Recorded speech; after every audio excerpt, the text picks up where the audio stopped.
And so now, I want to delve into song lyrics. Does it count as poetry? It's a written work, literature, using an interplay of words and rhythm, right? Does it count as spoken word?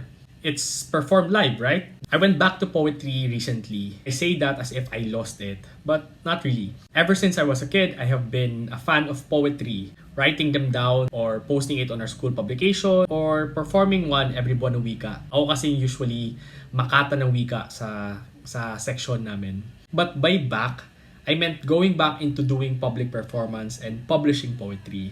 It doesn't mean I completely stopped loving poetry and ngayon bumalik ako. No. Because I think once a person felt the beauty that poetry brings, you'll never stop looking for it and you start seeing it everywhere.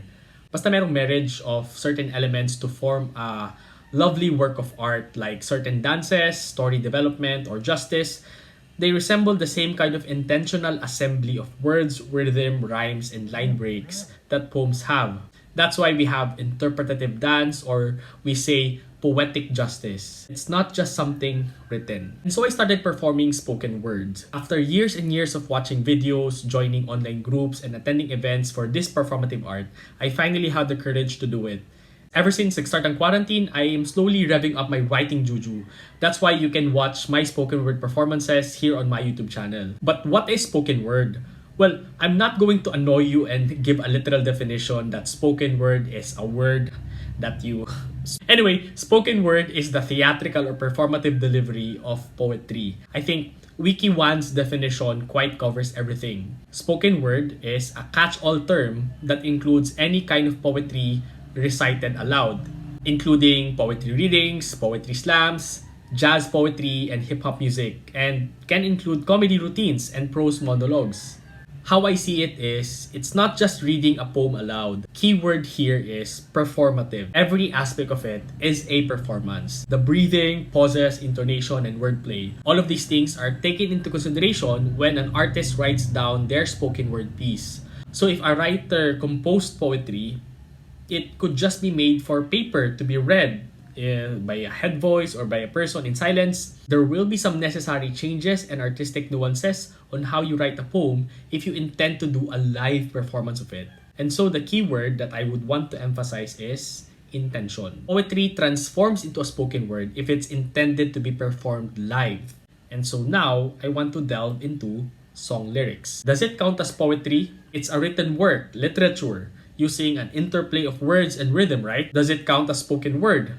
It's performed live, right? There's just added music. If you look at the catch-all definition I mentioned earlier, it mentions jazz poetry and hip-hop music. So maybe there's a thin line. Well, what I think about this, not an expert, not a literary major, just intuitively speaking, all lyrics are poetry, but not all lyrics can be spoken word.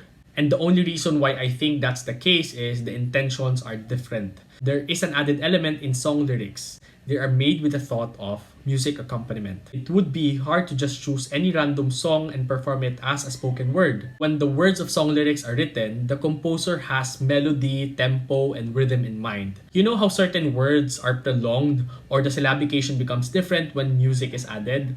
You becomes you. Yeah. Or how Katy Perry says unconditionally in a very weird way. But that is not to say that there aren't any songs that are suitable for a spoken word performance. Actually, there's beauty in reducing a song to just its core message.